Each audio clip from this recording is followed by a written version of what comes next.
আমরা আমার সন্তানের লাশ কাঁধে তুলে নিয়েছি, সেটাকেও আমি হাসি মুখে বরণ করে নিলাম। আমাদেরকে অপমান এবং লাঞ্ছনার সব ধরনের ষড়যন্ত্রের সম্মুখীন হতে হয়েছে, সেটাও আমরা হাসি মুখে বরণ করে নিয়েছি। কিন্তু আল্লাহর জমিনে আল্লাহ এবং তার রাসূলের কোনো অসম্মান এক মুহূর্তের জন্য আমরা বরদাস্ত করে নেব না। আমরা আমাদের সর্বোচ্চ ত্যাগ এবং কোরবানি স্বীকার করতে প্রস্তুত রয়েছি, জীবন দিতে প্রস্তুত রয়েছি। আল্লাহর জমিনে আল্লাহর দ্বীনের ঝান্ডা সমুন্নত করেই আমাদের যাত্রা থামবে ইনশাআল্লাহ। হয়তো শাহাদাত, নয়তো খেলাফত ইনশাআল্লাহ।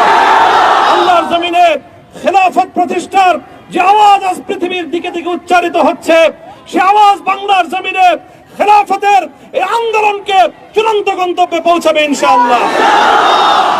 আমি বাংলাদেশের আলেম সমাজ